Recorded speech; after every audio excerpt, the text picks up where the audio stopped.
Assalamualaikum warahmatullahi wabarakatuh. Salam sejahtera, Om Swastiastu, Namo Buddhaya. Salam kebajikan. Alhamdulillahirabbil alamin. Assalatu wassalamu ala asyrafil anbiya wal mursalin Sayyidina Muhammadin wa ala alihi washabihi ajmain. Amin amma ba'du. Ratu, saya Islah Barawi terus terang merasa bahagia dan bangga atas penunjukan dari PDIP sebagai cawapresnya Pak Ganjar Pranowo kepada sesepuh saya dari Madura, Pak Mahfud MD.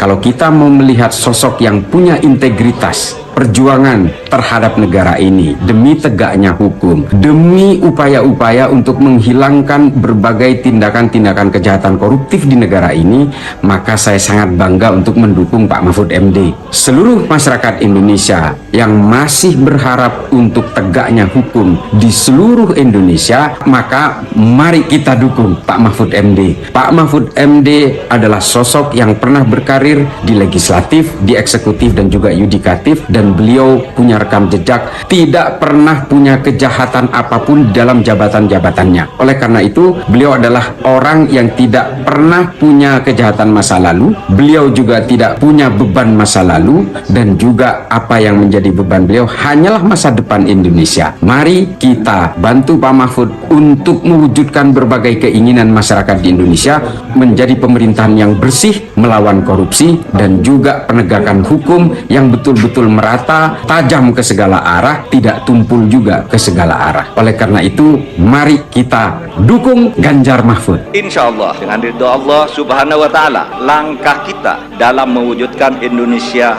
sejahtera lahir batin, adil dan makmur akan mendapatkan jalannya. Qabul. Saudara-saudara, kita masih upacara, kita masih menyanyikan lagu kebangsaan, kita masih pakai lambang-lambang negara, gambar-gambar pendiri bangsa masih ada di sini.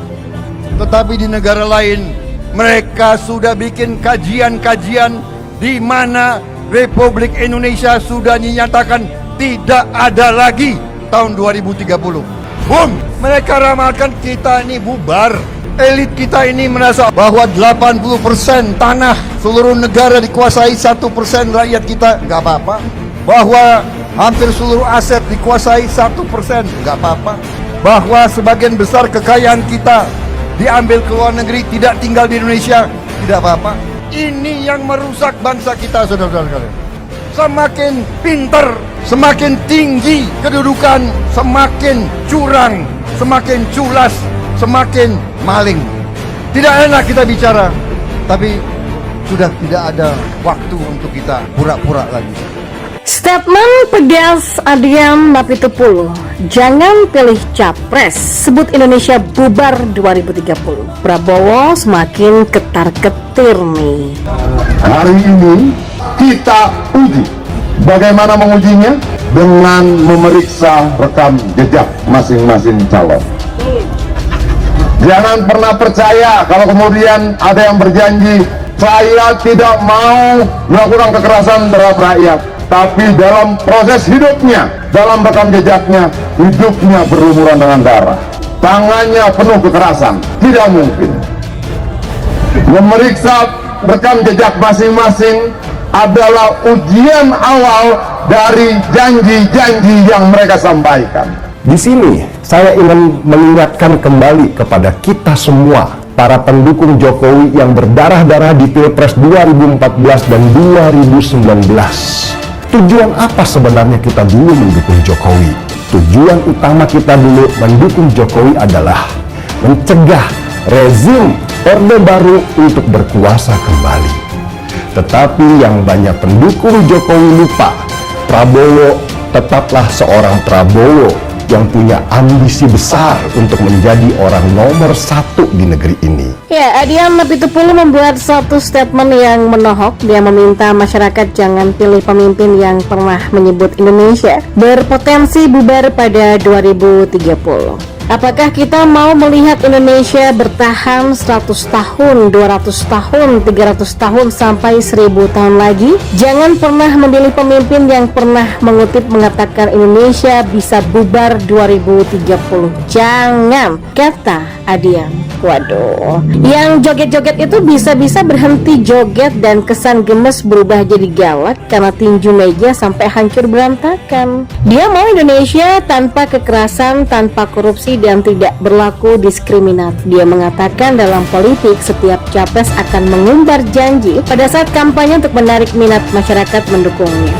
Tapi cara untuk menguji janji itu adalah dengan melihat rekam jejak. Bicara bubar tapi rujukannya adalah novel fiksi. Namanya aja novel, masa dijadikan bahan pidato? Sungguh tidak ada logika. Dulu dia dan pendukungnya menjelek-jelekkan pemerintah, tapi sekarang memuja habis-habisan. Dulu bicara potensi bubar, sekarang bicara Indonesia masa depannya sangat cerah. Nggak sekalian bilang masa depan sangat terang seterang lampu 100 watt. Sampai-sampai ngakunya mau jadi capres karena masa depan cerah. Kalau masa depan suram, ogah jadi capres. Saat ini mereka menutupi image masa lalu yang jelek dengan branding gemoy dan joget-joget lucu. Ya, kamuflase seperti itu tidak akan mempan lah. Masa karakter puluhan tahun dan mendarah daging mau ditutupi dengan sifat gemoy dan lucu yang seumur jagung? Yang percaya itu tampaknya harus belajar lagi logika untuk berpikir. Jangan gampang percaya begitu saja dengan topeng politik yang banyak bertebaran di tahun pemilu. Benar kata Adian tadi, setiap capres akan mengumbar janji politik hingga yang terdengar tidak masuk akal, sekalipun misalnya menambahkan 250.000 kosakata baru ke KBBI. Tapi lihat saja rekam jejaknya. Rekam jejak Anies bagus nggak semasa jadi gubernur DKI. Kalian pasti ketawa kalau mengingat berbagai komedi daring ala Anies menjabat. Rekam jejak Prabowo bagus enggak? Ini yang lebih gelap lagi. Semua orang sudah tahu bagaimana sih sifat aslinya Prabowo. Kesan galak tidak akan terhapus begitu saja dengan efek gemoy. Bisa jadi setelah menang pilpres nanti sifat aslinya akan kembali kambuh. Karakter seseorang itu sangat sulit diubah loh, apalagi dihilangkan. Karakter itu mendarah daging, mau ditahan bagaimanapun biasanya akan balik lagi. Ya paling aman ya cari pemimpin yang tidak punya beban berat di masa lalu. Nggak cuman sampai di situ aja. Rekam jejak Adian preteli Prabowo juga sekarang itu semakin banyak terkuak tuh. Di antaranya momen yang cukup seru sempat mewarnai rapat kerja Komisi 1 DPR RI dengan Kementerian Pertahanan yang dikepalai oleh Prabowo. Rapat kerja itu diwarnai dengan sejumlah interupsi dan tuntutan dari anggota DPR RI, terkhusus fraksi PDIP. Effendi Simbolon ini meminta keterbukaan anggaran Kementerian Pertahanan kepada Prabowo. Sebetulnya permintaan Effendi Simbolon itu adalah hal teknis yang sederhana. Menhan harus terbuka membahas anggaran. Namun sebelum ditanggapi langsung oleh Prabowo, sayang sekali muncul seorang legislator dari fraksi P3 yang langsung melakukan interupsi dan menolak pembahasan anggaran secara terbuka dan meminta pembahasan dilakukan tertutup. Menurut Adian, ini adalah bagian klimaks terhadap keengganan Prabowo untuk membuka anggaran ya. Mari simak perkataannya. Saya pikir ini nggak perlu diperdebatkan panjang lebar. Yang diminta oleh Pak Effendi sederhana loh. Apa yang sudah dipaparkan di sini dipaparkan saja secara lisan, bahwa pendalaman kita untuk tertutup itu tidak persoalan. Ini kan lucu. Di sini kita paparkan terbuka tapi nggak mau dibacakan, kan nggak mau disampaikan. Ya, dalam tanggapannya kita bisa perhatikan hal detail bahwa Adian tidak menyebut nama Prabowo sama sekali. Ketegasannya begitu terasa. Kita kenal Adian yang begitu vokal dan lantang untuk memperjuangkan hak-hak rakyat. Apalagi sebagai aktivis 1998, orang ingin memperlihatkan posisinya secara profesional, nggak baper. Bagi saya, sosok Adian ini penting untuk tetap ada di kursi DPR RI. Dia terlihat sekali tidak ingin dengan gampang dipilih menjadi menteri. Saya menarik kesimpulan kasar sementara yang tidak terlalu berlebihan, bahwa Adian lebih senang dipilih oleh rakyat Indonesia ketimbang oleh presiden, bahkan Jokowi sekalipun. Saya nggak sedang membuat dikotomi alias pengutupan antara presiden dan rakyat. Justru saya sedang memperlihatkan bahwa ada orang-orang seperti Adian yang begitu terlihat lebih mengincar pengakuan rakyat lebih dari pengakuan presiden, dan ini baru mantep loh.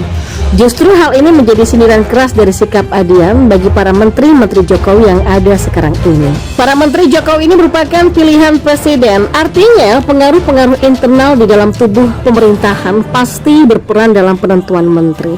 Lihat saja itu Prabowo dan Edi Prabowo, yang kedua orang ini masuk ke dalam kursi menteri dari Gerindra. Mendadak banget kan, kader muda jadi kurang jatah kan? Dugaan permainan dalam pasti ada, nggak perlu disangkal rasanya. Perebutan kursi menteri dan wakil menteri bagi Adian bukan hal yang sulit. Ditambah juga pengakuan langsung bahwa Adian sempat ditawari berkali-kali oleh Presiden Joko Widodo mengenai kursi menteri. Dia menolak. Kenapa? Dengan kerendahan hati, Adian merasa tidak mampu mengikuti fase dari Presiden. Tapi jauh dari lubuk sanubari Adian, saya percaya bahwa Adian lebih sudi mendapatkan keterpilihan dari rakyat. Sebagai anggota DPR RI, Adian Napitupulu bisa mengawasi Presiden. Dia yang merupakan bagian dari fungsi pemerintahan legislatif, menjalankan fungsi perwakilan rakyat yang kebutuhannya harus diakomodasi oleh eksekutif yang dijamin oleh lembaga yudikatif. Adian Napitupulu bagi saya adalah sosok legenda bagi kaum mahasiswa. Dia bisa menjadi panutan. Caranya dalam menjawab pertanyaan sulit, keberaniannya dalam melawan para penguasa zalim masa lalu, dan keseriusannya dalam menjalankan tugas perwakilan rakyat perlu kita apresiasi. 10 jempol untuk Adian. Dan memang politikus PDIP ini lebih terlihat memilih berjarak dengan presiden dan para menteri-menterinya. Jadi memang jiwa nasionalis dan Pancasilalisnya jauh lebih besar dari wakil menteri yang cengeng dan ngambekan itu. Jangan-jangan orang ini menolak menjadi menteri karena dia tahu bahwa Om Prabowo akan menjadi menteri sehingga Adian harus mengawasinya. Saya bangga loh sebagai warga negara Indonesia yang diwakilkan oleh Adian Napitupulu. Levelnya abang emang cocok untuk mengajari Prabowo. Nggak perlulah sama si Papi Rocky atau Arief Poyono itu, cuman buang-buang waktu doang. Adian dalam debatnya menunjukkan bahwa orang ini tetap konsisten dan berani. Beda sama Anies. Dia dulu 2014 menyerang Prabowo, bahkan sampai bawa-bawa masa lalunya yang kelam dan melabelkan Prabowo sebagai bagian dari Orde Baru. Sekarang halah, kampret bener. Kalau Adian tetap konsisten, dia dalam koridornya tetap menunjukkan dirinya sebagaimana adanya. Mungkin bagi Adian politik nggak cair. Ada hal-hal yang perlu dirasa dipertahankan absolut sekali. Ia pertahankan secara absolut. Mungkin dulu abang dicap sebagai orang yang mengawasi pemerintahan Orde Baru secara inkonstitusional, namun sekarang abang sudah bisa memberikan pengawasan secara konstitusional. Jadi bang, tetap sehat bang, tetap sehat selalu. Ya, Adian Napitupulu membuat satu statement yang menohok. Dia meminta masyarakat jangan pilih pemimpin yang pernah menyebut Indonesia berpotensi bubar pada 2030. Apakah kita mau melihat Indonesia bertahan 100 tahun, 200 tahun, 300 tahun, sampai 1000 tahun lagi? Jangan pernah memilih pemimpin yang pernah mengatakan Indonesia bisa bubar 2030. Jangan. Menarik, ternyata memang para pemilih muda ini tidak melihat usia atau secara visualisasi usia muda ini bisa menjadi faktor yang bisa menarik mereka memilih seseorang, tapi dari rekam jejak. Tapi rekam jejak tersebut kan juga kita lihatnya dari pekerjaan. Kira-kira apa saja mungkin daya tarik, bagaimana popularitas sosok-sosok capresnya sendiri? Apakah ini yang menjadi faktor utama kenapa Pak Mahfud dipilih oleh Pak Ganjar Pranowo, Bang Islah? Sebenarnya kalau dalam dunia politik itu soal usia ini memang kadang-kadang tidak bisa diukur. Age is just number gitu. Begitu getolnya Pak Mahfud selalu menyuarakan demokrasi misalnya, kedaulatan hukum dalam satu negara, bukan monokrasi gitu ya, bukan satu kekuatan negara yang terpusat pada satu kelompok. Kalau di calon yang lain misalnya pernah dituding punya kasus pelanggaran HAM misalnya. Sementara di sisi yang lain ada cawapres yang pernah dipanggil KPK berkali-kali. Saya pikir ini satu modalitas yang luar biasa yang kita dapat. Mudah-mudahan ini catatan yang kita pertahankan lah, mudah-mudahan sampai nanti pada tanggal 14 Februari 2024. Tapi yang pasti terkait dengan soal anak muda, saya pikir ada 3 isu yang sangat penting. Yang pertama adalah soal kesejahteraan, yang kedua adalah soal lapangan kerja, dan yang ketiga adalah soal pemberantasan korupsi. Dan ini sangat penting sekali Dan sosok Pak Mahfud ini adalah sosok bukan saja melengkapi, tapi betul-betul menjadi satu guide atau pengawal yang memang betul-betul ada di dalam pasangan Mahfud dan Ganjar dan Mahfud MD ini. Jadi karena aspek mudanya, yang pasti adalah bahwa tentunya anak muda tidak melulu bahwa dia memang harus memilih anak muda, gitu kan, seperti itu. Tapi bagaimana dia membawa isu anak muda, dia memang sama dengan punya semacam misi terkait dengan soal anak muda, betul-betul memang merasakan bagaimana isu-isu yang memang harus dikawal oleh anak muda itu sendiri. Ini menjadi poin yang sangat penting. Semoga Allah senantiasa menuntun kita di jalan yang diridhoinya. Aku qouli hadza, astaghfirullah li wa lakum. Wassalamualaikum warahmatullahi wabarakatuh. Terima kasih.